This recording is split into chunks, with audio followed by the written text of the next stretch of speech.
Wow, where to begin? I'm completely lost for words. Hello and welcome to the latest Forza Italian football podcast. I am your host, I think, Conor Clancy.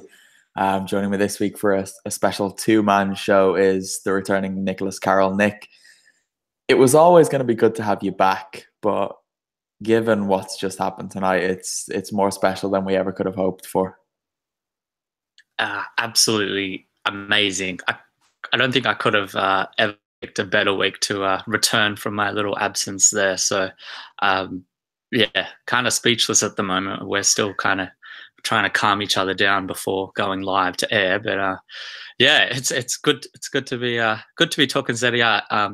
In being so late in April, it's very exciting to be talking about the things that we're going to get into soon. Yeah, well, just to give the listeners and viewers as well a peek behind the curtain, normally before we record, we send out the invitations, we start chatting for about 10 minutes.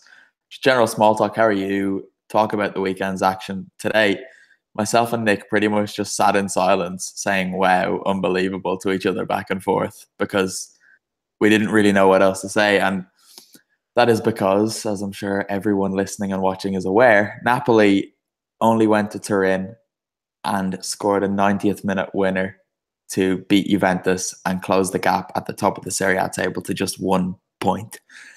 And I was saying to Nick that normally this is what Juve do. When Napoli got that corner in the 90th minute, I was thinking to myself, if this was down the other end, Juve would score this. And then that cross came in and you could just see Koulibaly running and leaping like something I've never seen before. And I tweeted that there was no object or no person on earth that was going to stop him from getting to that ball. And he just rocketed it past Gianluigi Buffon. Nick, how did you feel when that went in? Yeah, I mean, obviously, I'm somewhat of a neutral in this match, but we've made no secrets of our wishes for someone different to win the Serie A this season. And yeah, I was ecstatic messaging my Napoli mates, Caterina, who I'm sure you would all be familiar with by now.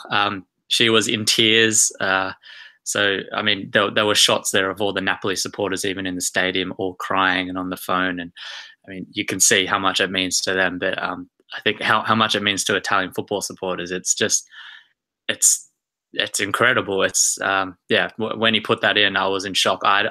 I must admit, I was starting to think if a 4 point gap would be too much. I had already kind of starting to concede that it was going to end in a draw. So, and to be honest, I was a bit disappointed with Sarri's substitution. So I was thinking about all of that, and then boom, didn't matter. So yeah, absolutely incredible. Yeah, I, like you, was talking to Kat throughout that game. We tend to talk whenever Napoli play, and the games have been they've been tense all the time lately because of what's on the line. But when that goal went in, I just messaged her freaking out in all caps, and she just got back to me after the whistle saying, "I am crying, man. I am crying." And I have actually spoken to Kat as well tonight. So for those of you listening and not watching it live, you will hear an insert from a conversation I had with Katerina, and it is very clear that she is emotional tonight. The emotion comes across in her voice. You can hear the adrenaline. Her, of course, being in Neapolitan. So everyone watching, it's worth downloading the audio clip just to listen to her thoughts on the game. But Nick, if we can actually start to talk about this game, I quite enjoyed the first half. I thought Napoli were very good. They really didn't give Juve a sniff, and they looked like the team who were the better of the two by a mile, really. There was no contest, but it was still scoreless. And quite crucially, it was still scoreless because the more it ticked on, the more you thought Napoli's chances of winning this game and indeed this Scudetto were just fading away from them. Yeah, I think from the outset, I think everyone could already see that Napoli did want the win more than Juventus, but they started with a lot more energy. They were pushing up really high and putting Juve under some pressure. But, we've seen how many matches between these two teams, almost a replica where Juve will just absorb, and then hit them. And then, that's pretty much the game. So while it was promising to see a lot of that play, in the back of my mind, I'm just thinking, when are Juve just going to do what they usually do and strike back? So, I was a bit apprehensive throughout most of the match. And as you said, it was goalless in half time. And it was hard to see whether Napoli would be able to keep their energy up. And I think more as we got into the second half, we started to realize that Juve were actually happy to draw this. And I don't think you can necessarily criticize them for that. I think that's fair enough from Allegri, particularly, given there's only a certain amount of games left and a 4-point gap would most probably be enough for them to win the title. So, barring that header, it was possibly the right strategy. But it's for so much of that game, it was looking like the typical Juve would absorb, and then just get the result they needed in the way they usually do. As you said, in terms of a corner, it would usually be Juve that's taking the game away from the opposition. So, it was good to see this one flipped on its head, I guess.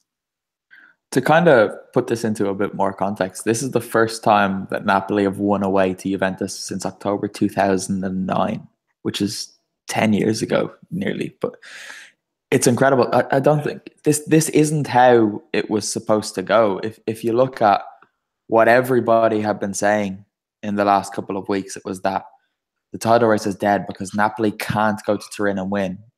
It's done. Juve are ahead. They're not going to lose any ground. But Sarri brought his team to Turin, and he said to everybody that he wasn't going to change the way they play. And to his credit, they didn't. The gap is now a point. Juve still have to go to both Inter and Roma. Juve are still favourites, right? Because they are still top. So we have to still consider them to be favourites.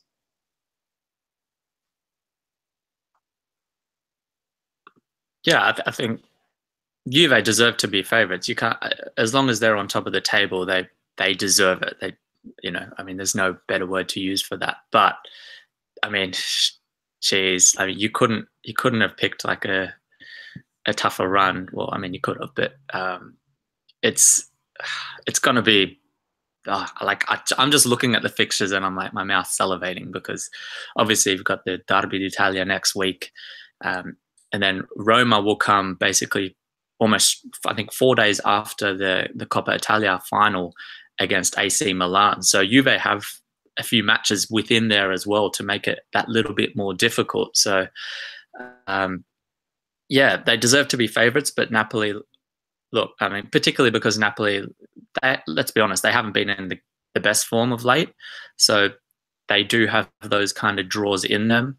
So you just kind of hope, well, if you are from that Neapolitan perspective, you just got to hope that extra motivation now, and having that title so close to them, 1 point away, that will give them that extra motivation to win the games they need to, and then hope that the likes of Inter or Roma will do the job, so to say. It is, to be fair, it is worth noting that Napoli haven't got the easiest of run-ins either. It is slightly easier than Juventus's, but they do face Fiorentina and Sampdoria both away. I think the Fiorentina game is away. The Sampdoria one definitely is. And then Torino and Crotone are games that you would expect them to win in there. But Sampdoria have been very good at home this season.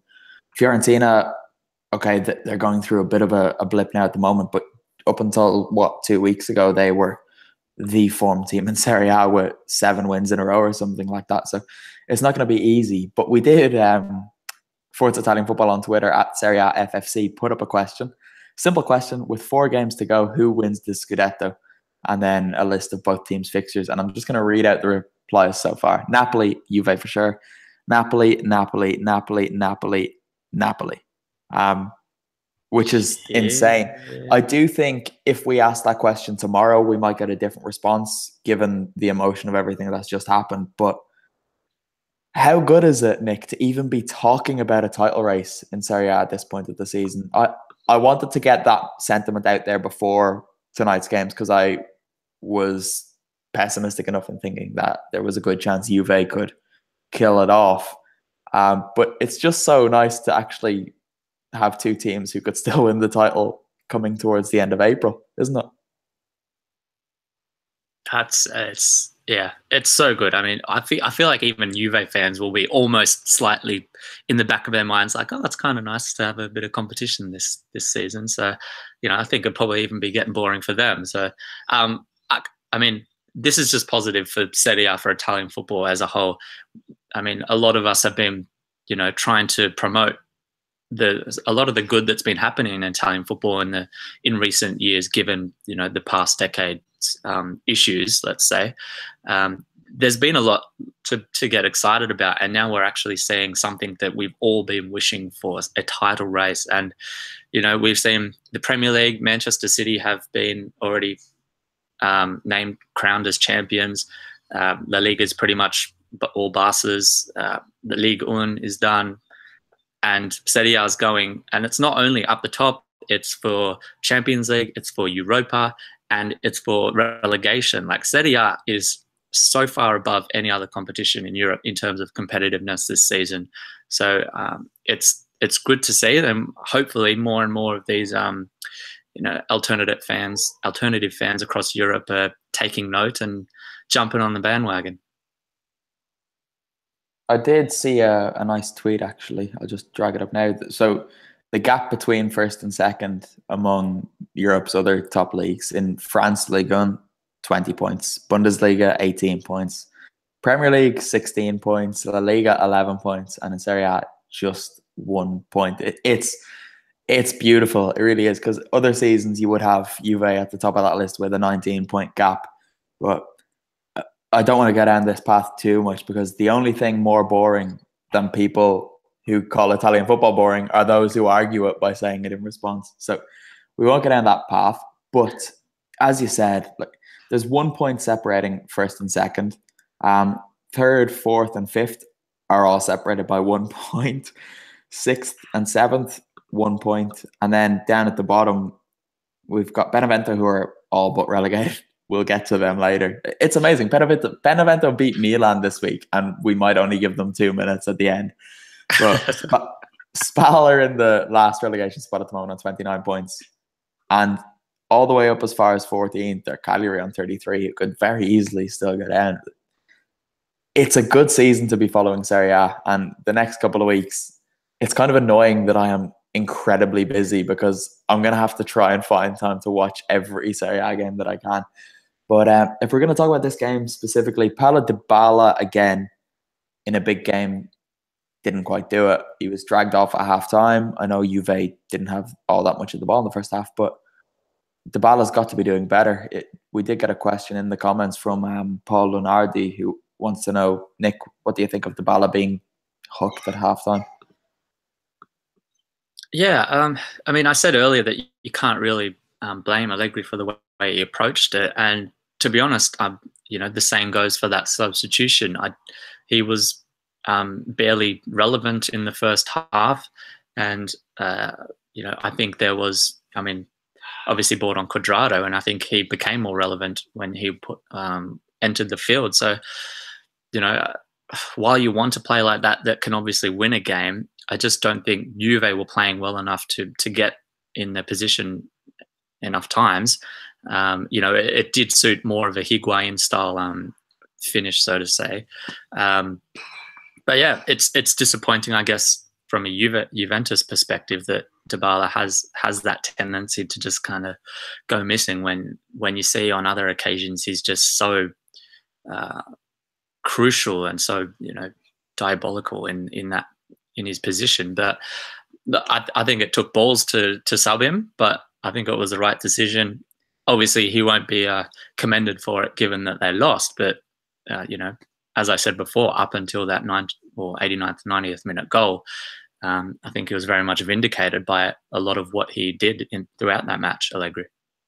Yeah, I felt quite sorry for Gonzalo Higuain in this game, because, well, to an extent, because he did leave Napoli to win the Scudetto, so it was quite nice to see Napoli getting one over on him. But he was completely isolated, and he tried to drop deep. He tried to hold the ball up when he could, but he just didn't have a chance. Real Albiol and Kalidou Koulibaly did brilliantly against him whenever they got the chance. And again, there are just so many remarkable statistics that are coming out of this game. And there was one, Juventus fired no shots on target in a Serie A home match for the first time since they moved to their current stadium in 2011, which it's just amazing. And everyone talks about this Napoli team as being free-flowing and brilliant in attack, which they unquestionably are, but they at the same time overlook just how good of a defensive system that is, because they've only conceded 23 goals in Serie A this season, second only to Juventus.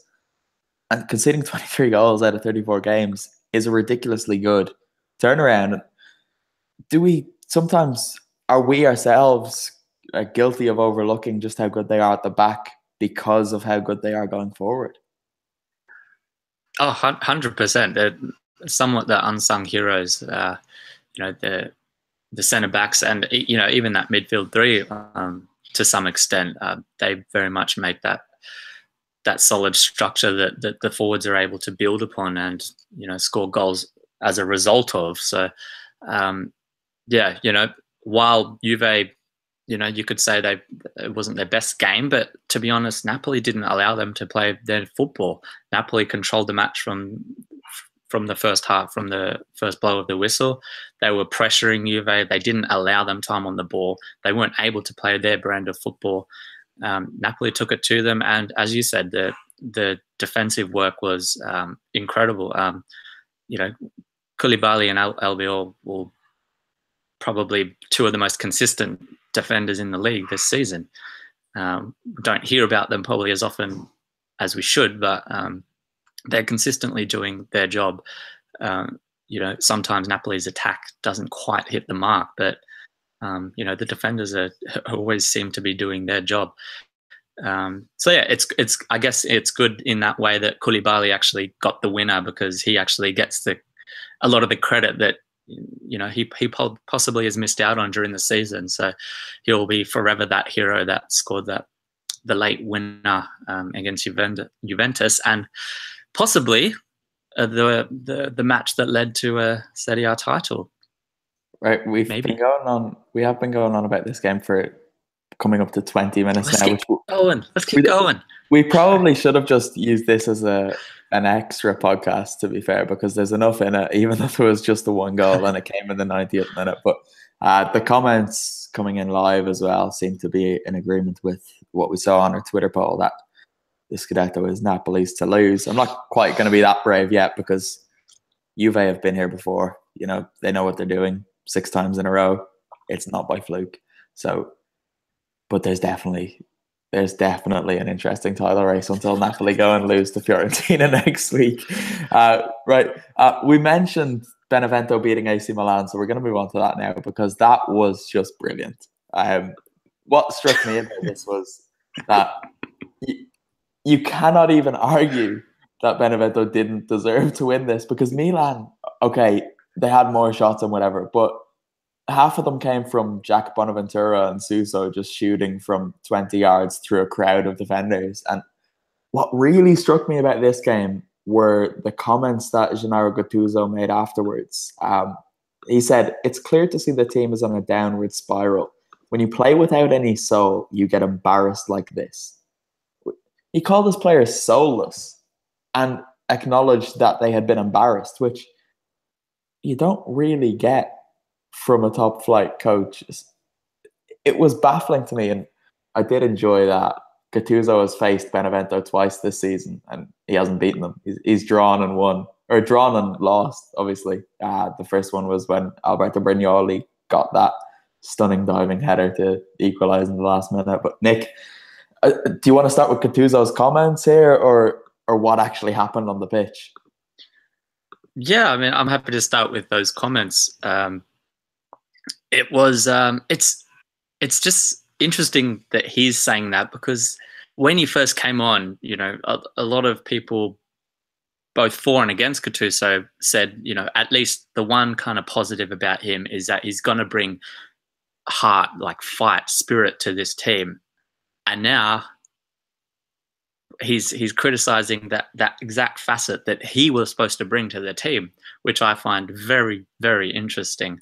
Well, Nick, sorry, but he did actually go on from there. He went on to say, I can't come here and say things that aren't true. It's obvious we are struggling. We don't even need the opponents to do anything extraordinary to beat us. We go in late, sluggish, withdrawn. That is our problem. What's he doing? Surely his job is to make sure that those things are in place. Yeah, it's. I mean, you know, in some ways, you want to commend him for being so honest, and you know, that's just the person Gattuso is. We all pretty much know that already. But on the other hand, it's probably not the type of things you know the head coach should be saying in public. I think there's an element of man management or player management, team management, even that's possibly being lost in comments like that. You know, he needs to motivate, not kind of. Yeah, I'm not sure that's the best way to go about it. But look, that's Gattuso. You can't kind of employ him and then criticize him for saying whatever goes through his head or doing whatever goes through his head. Like, you know, he's always going to be brash, and that's a part of it. But I mean, you know, you can't really argue with his comments in saying that, because 1 point against Benevento in 2 matches is just it's unacceptable. It's amazing. It's laughable. It's embarrassing. There's lots of adjectives to use, but I'm sure a lot of Inter fans would say it's hilarious. But yeah, are you one of those Inter fans who would say it's hilarious? Oh, I yes. I mean, it is funny. It's funny. I think even some Milan supporters kind of have to laugh at that, because if you don't laugh, you're going to cry. So. I think they've been laughing enough for the last 6 years. Atalanta are ahead of them again in the table, but don't worry, we'll get to that. Looking at Milan's results since the 31st of March, they've lost 3-1 to Juve, drew at Inter, drew at Sassuolo, drew at Napoli. How annoying is that now, by the way, if Napoli had beaten Milan? They drew at Torino, and they've been beaten by Benevento. That's appalling. And is that, I don't know if the timeline matches up, but is that since Gattuso was given his new deal till 2021, which is funny. I'm sorry, Milan fans. We gave you guys enough praise when you were doing well for a month or two. Let us have our fun, because your club situation is pretty funny for a neutral. Nick, you wanted to do your usual thing and bring up Vincenzo Montella. Oh.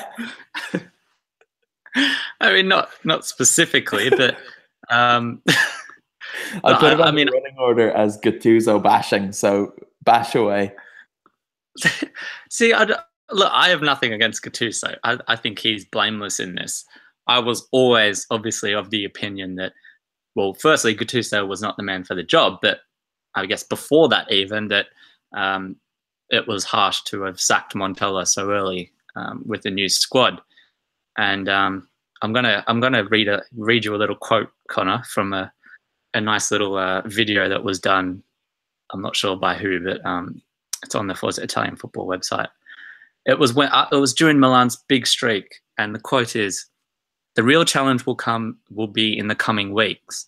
Motivation is high, but we're yet to see how this team goes once the novelty of the new coach starts to wear off. Things simply can't keep going as well as they have been this year." And it goes on to mention that they're going to play 4 of the top 7 teams and all that. It's a great piece. I thoroughly recommend anyone should watch it, just for some perspective on things, all things Milan. Unbelievable. The Italian football YouTube page. Yeah, fair play for the plug for the website. Do go watch that video. Nick, continue, but be less arrogant, please. Sorry, it's when you're rarely right. Sometimes it's just nice to just gloat in it for a little bit. But no, look, I mean, again, I don't have nothing against Gattuso. I just purely think he was the wrong man for the job. And I think, you know, obviously I'm on all these random Serie A forums and whatnot on Facebook, and then obviously all the Twitter crowd that I'm amongst. You get the AC Milan crowd. There's a lot of them always. They seem to dominate the news feed. But it was all kind of Montella out, and Montella went, and then it was Gattuso in, and then it was like, well, we wanted Montella out, but Gattuso's not the man for the job. And then they eventually went on a winning streak. Then it was Gattuso is God, he's working miracles, and now it's kind of a bit quiet, to be honest. I think they've all kind of retreated somewhat.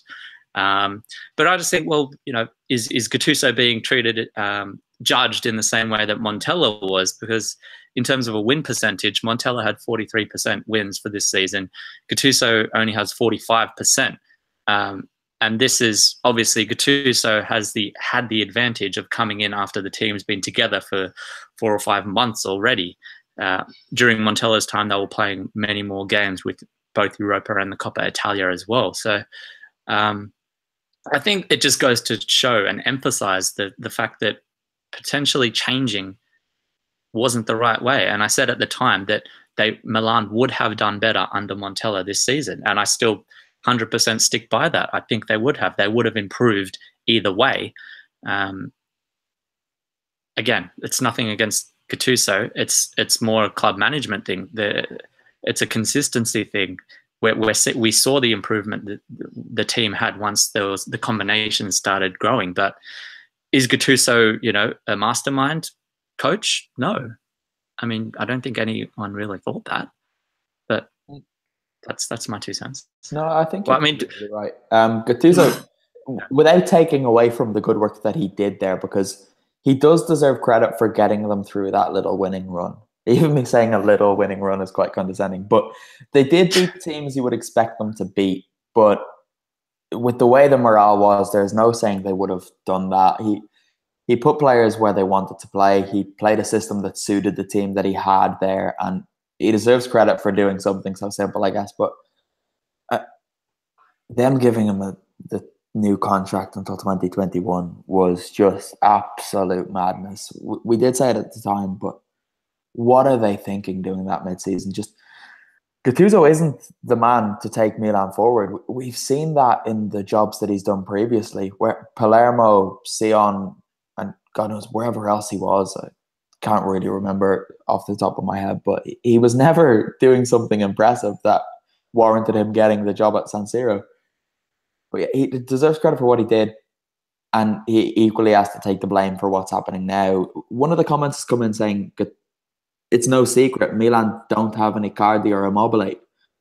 I'm not quite sure it's that simple, because you don't necessarily need to have one player who can score you loads of goals to get the job done. I know having Nikola Kalinic as one of your striking options doesn't help things a great deal. And when Andre Silva is failing to kick the football 6 yards from goal, that isn't going to help things either. And Cutrone is quite understandably going through a bit of a drought at the moment, given it's his first season as a professional footballer, really. Nick, you've had a shot been taken at you in the comments. If anyone knows about the destabilizing results of sacking managers, it's Inter fans, which I guess is true. You've lived through this. 100%. Kieran says, I agree. Yeah, fair enough. Kieran says one player definitely won't save Milan, and I'm inclined to agree with that. Riccardo Merletti has come in and said, Atalanta, we will get there. Don't you worry about it. Look at this. There's a demand, Nick. I can't leave them out. But, God. What? Don't encourage him. My God. To be fair, actually, I'm going to give myself some credit. I've stayed pretty quiet about them this season because I went off on it last year when they finished 4th. But what do Milan do this summer? Because Gattuso's staying, rightly or wrongly. They might have to sell a few players. Andre Silva might be off. Kalinic should be off. So they might have to go and sign a new striker again. There's rumours about Suso. It looks like Pepe Reina is going to come in. Maybe Jose Callejon. What else do they do? It's hard because they spent so much money in the summer transfer window, and which came with huge expectations. And now it seems like, and it's almost a replica of what happened at Inter. It's going to be over the summer. Okay, how can we quickly fix things short term to make sure we're winning this season? And then if things don't happen again within 6 months, something changes. And then it's that ongoing short term outlook. At some point, Milan needs to step back and have a long term view of this and accept the fact that, okay, possibly 1 or 2 seasons we need to suffer so we can actually build a strong team. So, and that might be selling some of the players they bought in. They need to build a structure there. So there might be a few key players that they have bought there that they have. And I think there are those kind of players there. The likes of Frank Kessie, Bonaventura. There are some key elements there that you can build a team around. Obviously, Bonucci in defense is a key one as well. He's still got a few years left in him. And he's the kind of player that can hand it over to someone in, 4 or 5 years. So I think it's just, I don't think there's anything Milan can do to all of a sudden just change things for next season and go straight into Champions League. I think that was the mistake. They were looking at Champions League qualification when they weren't potentially ready for it. And, they made probably too many signings last season. It was too much change at once. So it has to be a longer term outlook. And then look, if things happen quicker than they planned, then fantastic. I mean, there's no problem with that. That's amazing. But as long as you have a short-term outlook, things just aren't going to improve. And, just as the commenter said before, Inter, like the coach, Inter is the perfect example of that in terms of the squad, because they've been doing this for pretty much since 2010. And it's only this season that we might actually, fourth. I mean, the fact that Inter's going to be celebrating fourth kind of tells you everything, doesn't it? So, I had this conversation, something similar to what you just ended on, with someone who's not exactly a keen follower of Serie A, but he keeps half an eye on it. And he was saying that we're talking about the Milan derby, and his argument was that it's not really worth as much as it was, because the aim or the objective at the end of winning the Milan derby this year was the possibility of qualifying for the Champions League, whereas before these games were in the semi and quarterfinals of Champions Leagues. They were targeting the Scudetto, but Inter have been nowhere for a few years now. They haven't been in the Champions League in 5 years. So for the fact that they're 1 point off returning to the Champions League is progress for them this year. So I guess this is a nice little way to segue into Inter, but they did beat Chievo at the weekend 2-1. I know it's not exactly a convincing score, but Chievo don't really make it easy for teams, so Inter will be happy to leave Verona with 3 points, I'm sure. But it was Icardi and Perisic again who got the goals, as they so often do. Nick, I will confess, I've not watched any of this game because I really struggle to watch Inter. And if there's one team I avoid every week, it's Chievo. So what happened there? Do you want to fill me in? Yeah, I mean, to be honest, it wasn't the greatest game. Chievo came out of the blocks much stronger than Inter, and they were pushing in the first 20 minutes. They were possibly unlucky to score, actually. I think it was Pucciarelli hit the post. So they were better. They were the better team for certain parts of the game by far. Eventually, Inter kind of grew into it, and obviously then, Icardi and the likes of actually Carroll and Rafinha they built a great combination, particularly for that second goal, Ivan Perisic's goal. That's well worth a look. It was a beautiful team move from Carroll to Rafinha with a beautiful touch to Perisic, who finished. So yeah, it was the same score as we've kind of seen when Icardi and Perisic score, then Inter seem to be doing well. So as long as they keep going, there's lots of positives for Inter. But in saying that, it was far too close than it should have been at the end there. I mean, there was a 90th minute goal for Chievo, and then basically with the last touch, Chievo was just inches away from a touch to equalise. It was far too close for Inter, and to be honest, I wasn't happy with the way that Spalletti ended that game. They'd scored 2 goals in the space of 10 minutes with about half hour to go, and then not long after that made a substitution, taking off Jan Caramo for Davide Santon, and essentially going 5 at the back, which confused me because Chievo wasn't necessarily pushing much. Inter was in control at that stage, and there was no reason why they couldn't, after 2 quick goals, go on to get a third or a fourth. But that kind of gave Chievo a way back into the match, and eventually, as you saw, they took that. It was late, and Inter did escape, but I'm not sure it's the right mindset. I remember Stefano Pioli doing this for a match last season, and it cost Inter dearly. So, it was strange because it was against Chievo. So I wonder, next week against Juventus, what does Spalletti do then? Because if he doesn't trust his team to finish off Chievo, how are they going to hold a lead against a Juventus? So it's an interesting one. Did you just ask the question, how are they going to hold the lead against Juventus? Do you think Inter are going to take the lead? Well, I mean... I think everyone wants that to finish scoreless, except for Juventus fans, don't they? Because that just makes things so good in Serie A. And it is... Maybe we got a bit carried away at the start, but we are all neutrals in this title race.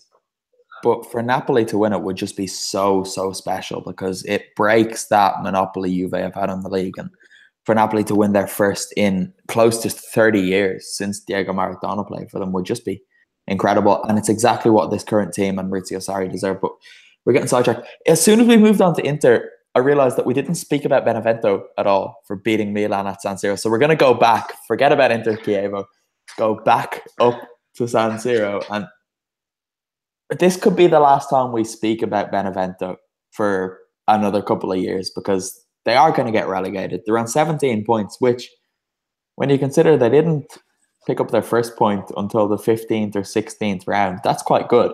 They've won 5 games and drawn 2. I'm going to miss them, to be honest, because I've watched them quite a few times this season.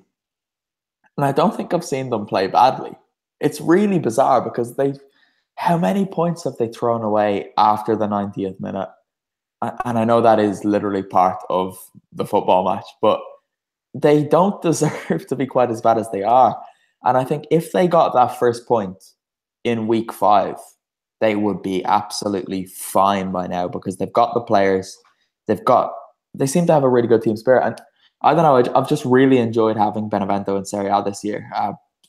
Do you want to send a farewell message to the not yet relegated witches of the South? Yeah, it is a bit sad. I do agree. Like, there's been those few games where there's been big scores against them, but generally speaking, they've been in a lot of matches. Even when they have conceded a couple late ones, they've been in the match for the majority of the 90 minutes. There's a lot of one goal losses in there, even against the likes of Juventus. So it is a bit. It is going to be sad, but I think we should still have a feature each week about Serie A Benevento watch or something, just to make sure that they're going to give them that extra motivation to come back for the next season, so we can talk about them again, because it has been fun having them in the league. They're a nice team to have, and we're all about Southern Italian teams here at FIF. Well, I am anyway. So we'll get to the other Southern Italian team soon. We're getting hate for talking about Benevento because apparently it means we hate Milan. Yeah, there you go. Sorry, Abdul, I'm not really. But yeah, we've been defended. I haven't heard anything that wasn't objective here. Milan's bad form is funny. Gotcha. They spent a lot of money.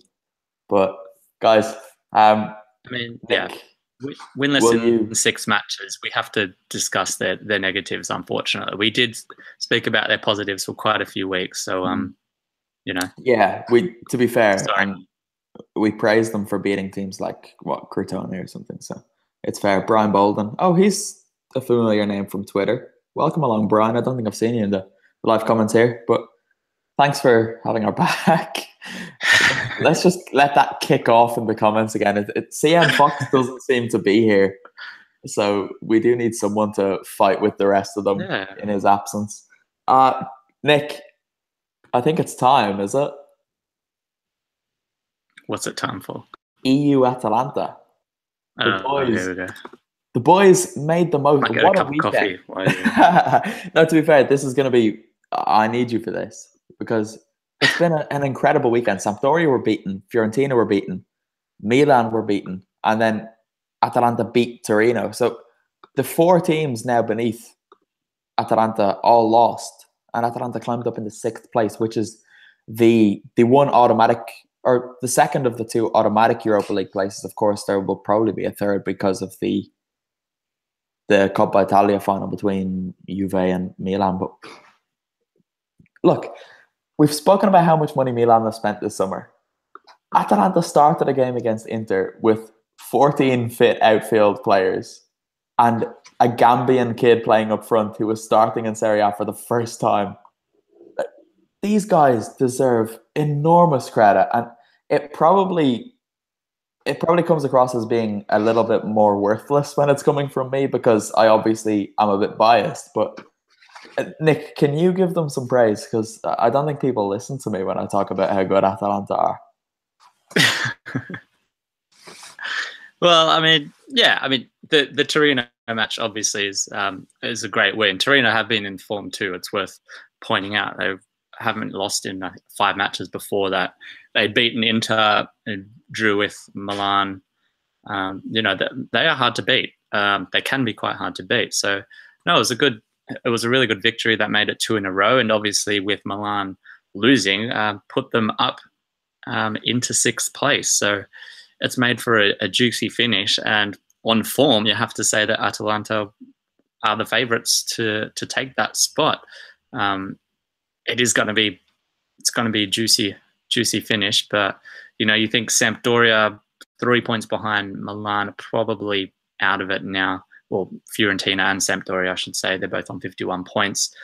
You know, they'll have to rely on a number of drop points, but between those 2 matches, it could come down to the last one. So, and yeah, like I said, the form's with Atalanta, and for them to pull out that kind of result with the team, as you mentioned, it's you know, they deserve a lot of credit for that. I'm just looking back at the results since the turn of the year, and I'm starting to doubt my own eyes and my own brain, because from what I can see, Atalanta went through a bit of a dodgy patch there before the Benevento and Inter game. But the only teams to beat Atalanta this year are Juventus, Napoli, and Borussia Dortmund, which is ridiculous when you consider they beat Napoli just before the turn of the year, or that was just after the new year, and they beat Roma, and they've drawn with Inter. For them to only be beaten by Serie A's top 2 and the second best team arguably in Germany is astonishing when you look even deeper and see the players that they've lost in the last year, and going back further, it becomes even more ridiculous. And they've been without Josip Ilicic for the last couple of weeks as well, who has been their main creative spark this season, even more so than Papa Gomez, because he's just been amazing. It really does look like now, with 4 games left, that they are going to be in Europe again next year. They've got Genoa at home coming up, and then they've got 2 tricky games. They play Lazio away and Milan at home. Last year, of course, that Milan game was the one that sealed the Europa League for them. So for them to do it against Milan again this year would be incredible. And then they go to Sardinia to face Cagliari on the last day of the season. But this is amazing for Atalanta. Before last year, their record ever points tally in Serie A was just 52 points. Last year, they got 72 and finished 4th. This year, they're already on 55. So it's a really good time to be involved with Atalanta, I'm sure. And Gasperini looks like he's going to stay a little longer. He's been saying that he's learned to appreciate to be where he's loved. And with a possible vacancy opening up at Napoli, it's quite nice to hear him say things like that, because you would imagine he would be high on their list of priorities given the work he's done, not only in Bergamo, but with Genoa before that. And of course, the Italian national team job is vacant as well. So a lot of people will be calling for him to get that job. Brian Bolden has come in and said, hate to say it, but Napoli are going to lose next week to Fiorentina. No, Brian, come on. Don't say it. Don't ruin the fun for everyone Keep the else. faith, Brian. All right, Nick, we're going to talk about things to have happened down the bottom, because surprisingly, Sassuolo did beat Fiorentina. So there you go, Brian. If you can't beat Sassuolo, don't be talking about beating the possible champions elect, because you need to walk before you can run. But Crotone did beat Udinese away from home, and that does not only give Crotone a very good chance of staying up. Of course, it takes them out of the bottom three above Spal, but it drags Udinese right into it. We'll talk about Crotone first, Nick, because when they stayed up last year, it was against all odds, and we kind of just assumed that, they might get down next year. But they've got a good chance of making it 3 seasons in a row in the top tier of Serie A. Yeah, let's hope so. But they always seem to have that extra bit of fight when it really comes down to it, and we've seen that obviously against Juventus last week to pull out a 1-1 draw. That was, I mean, probably more impressive. Well, it was more impressive than their win even this week. So that they have this, I think it's just spirit or heart or team cohesiveness, whatever you want to call it, but they're just able to go up that extra level and just compete and fight for every single ball. And they're just, the quality isn't always that great, but I do love watching them. They're just they play with a lot of heart, and it's good to have those kind of teams in the league, I think. So it to be honest, that win makes it so interesting there, because you've got 31 points, Chievo and Crotone. I mean, to think that Chievo could go down at the start of the season, you'd be like, they're safe. But it's incredible. Even Udinese's, I mean, they've just lost how many in a row now? Their form's probably the worst. Well, it is the worst in Serie A at the moment. So, and Spal, I almost feel bad for them that they've actually fell back into the drop zone, because before the loss against Roma, they were undefeated in 8 matches. So, they've been strong themselves. Obviously, a lot of draws in that, 6 draws and 2 wins, but they've showed a lot themselves, and I think they've showed a lot that almost make me want them to stay up as well. So it's a matter of, I'm not sure who I want to go down. I definitely don't want Crotone down. I don't want Spal down. So that kind of leaves Udinese and Chievo, but I know we have 2 invested people in those 2 teams. So I know who I want to get in. Oh boy, Nick, do I know who I want to get in. The Zabrete are tumbling, and I will be happy to see the back of them and that pest Sonia Missio, because that will just keep that girl quiet for at least 1 year. Although, actually, if they win something, can you imagine if they went down and won Serie B? How insufferable that girl would be. But yeah, it is a shame that there's a very good chance we will lose either one of Crotone or Spal, because you mentioned it about Crotone, and everything you said about them could be applied to Spal in that they play good football. Vito Doria has been on here singing their praises countless times this season for that very reason. I'd be the same. It would be a real shame to see them go down. They've got a good enough... It's always a dangerous thing to say, but they genuinely do have a good enough squad to stay up. And just for the way they play alone, they should stay up above Chievo or Udinese, because no one likes, except for the most miserable man on FIF and Dov Schiavone, nobody likes Chievo. Not even anybody in Verona would be disappointed to see them drop down a tier. And at least the Derby della Scala remains in Serie B then that way. But I really want Udinese to get relegated. Sorry to any other Zabrete supporters we have listening to this pod, except Sonia. But it does look like Verona will be joining Benevento down there, as well as one of countless other teams, really. Well, there's some big fixtures coming up just in that match. I mean, Crotone has Sassuolo next, and then Chievo the week after that. So that Chievo-Crotone match could be massive. It's up in Verona, so obviously advantage there. But it seems to be across the board. There's a lot of big matches that are going to actually have a direct influence on who finishes where. Well, look, that's just the consequence of everything being so tight. And the games at this point of the season, a lot of the time, half of them, or 7 out of 10 every week, mean absolutely nothing. But it's kind of flip reverse in that 9 of the 10 now pretty much mean the world to the teams playing them, unless it's Bologna or Genoa involved. But to be fair to Sassuolo, we had almost written them off because they were free-falling at points this season, and they've turned it around and they look like they're fine now in Serie A. We might use next week's games as a chance to talk about them a little bit more because we haven't really got that much time to do it this week. Nick, I think we might have reached the end here. The Dov has popped up in the comments. That's because they are all idiots. Hashtag. If you could just like get a random sentence generator that knows what Dov would say, it would just pluck out that sentence. The hashtag and everything, it's just him to a T. That could even be his soon-to-be wife popping up in the comments in his place. Just, typical. Dov, go do something else. Go to sleep or something. Nick, are you happy to end it here? I'm very happy. Might even do a video or two this week. There's just so much going on. Oh, do it. We'll all be looking forward to that. I can't wait to watch it already. Actually, before we end up, there's a pretty big game in Europe this week. Roma, of course, play Liverpool. And Roma did warm up for this game by beating Spal 3-0 in Ferraro, which is a good result, given that Spal have held Juventus there in recent weeks. But Patrick Schick got his goal at last. I'm actually delighted for him, to be fair, because he's a fantastic player who we've spoken about to death on this. Not only this season, but last as well. But Roma will be coming up against a familiar foe in Mo Salah, who can't stop scoring this year, especially at Anfield. Nick, do you give Roma any chance on, what is it, Tuesday night? You have to.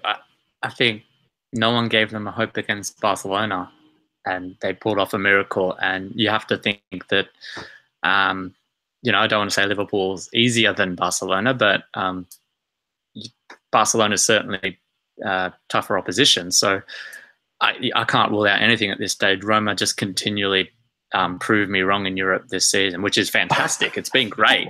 I mean, going back to the group stage when we were all like, well, they'll have a good go, but in Eusebio Di Francesco's first season, it's just too much for them. And every step they've just proved us wrong. So at this point, go for it. Anything's possible, and they certainly know. Well, they should know how to deal with the likes of Mo Salah. So that's certainly a big advantage, given that that's a huge part of Liverpool's attacking weaponry. So it's possible. Yeah, I'm quite happy that the second leg is in Rome, because when I heard the draw, I thought Roma might have been away in the second leg, and I wouldn't really give them a chance of going through in that situation. It's about going to Anfield, semi-final of a Champions League for a second leg's never going to be easy. But yeah, whether they'll win or not on Tuesday, I'm uncertain. But they've definitely got a chance in the tie overall, and if they can keep Liverpool down to 2 goals on Tuesday night, because it's going to be hard to do that. They've got every chance of taking them back to the Eternal City and making their way to the Champions League final, which would just be astonishing. And I know Roma fans will be frustrated with that as well, because it's that exact inconsistency that almost defines this club. So for them to even beat Barcelona was ridiculously good. But let's hope they can do it and restore some pride for Serie A. Nick, we've made it to the end. We went on for quite some time. For a two-man show, I thought we did quite well. Yeah, that's good. I could keep talking. We can go back to Napoli-Juve if you want. We can do a uncut version of it. Or should we just talk about how much we hate AC Milan? That's not true. No comment. Don't kick off again, please. Right, guys. Thank you so much for joining in the comments. It really does make things go a lot more smoothly here, even though it might not seem like it's going all that smooth. But we do appreciate you tuning in every week, taking time out of your Sunday evening, Monday morning, or wherever it is you are in the world. Just giving us your time really does matter to us. Do download the audio version of this podcast just for the 90 seconds of Katerina Mira that you will hear, because it will fill your heart with joy when you hear just how emotional she is after this game. She can barely speak. She's in Rome at the moment, I think, so I'm sure she's having a good time over there. While we were recording this, actually, it did come out. There's a video. If you go over to Twitter at Serie A FFC, that's us. of the scenes in Naples right now. They are letting off fireworks. They're going absolutely crazy down there, and rightly so. Another thing that we didn't mention actually is before the game tonight, Maurizio Sarri being pictured on the bus giving the Juventus fans the finger as Napoli rolled into the Juventus stadium, which was brilliant. If they had a lost, that would have backfired, but the fact that they won just makes that so good. All you Napoli fans, get ready for your Scudetto winning celebrations by heading over to the ForzaItalianFootball.com, going over to the store and buying our Diego Maradona t-shirt from the Captain's Collection. It's a beautiful top, and you'll be ready to celebrate the Scudetto in Naples in May with some fantastic pizza and beer, I'm sure. Right, Nick, let everyone know where they can find that video you're going to do this week and all the rest. Obviously, if you're watching on YouTube, subscribe, and you'll see some cool videos coming out from not only myself, but also Dov and Vieri are doing basically weekly stuff where they're answering the big questions from Serie. So make sure you're checking them out. There's some good discussions there. Yeah, I'll probably do something this week. It'll be, not sure what it's about, but I'm sure it'll be great. And yeah, otherwise I'm around. I'm on Twitter and stuff, so check it out. You go on for so long. What? What do you want me to say? That took so long. You're ridiculous. I thought that was short. I tried to cut that. That was like a shortened version. Take some lessons from Vito Doria, please. I'm on Twitter and Instagram at Clancy, and I do have a Facebook page as well that you can find just by searching my name. You basically just see the same stuff there, so do that. We're on Instagram at Forza Italian Football, Facebook at the same, and Twitter at Serie FFC. Do head over to the website, ForzaItalianFootball.com, read our news, features, match reports, videos, and buy some of the stuff we have in our shop because it's bloody beautiful. But I think that's everything I have to say for this week. So until next time, it's ciao for now. Ciao.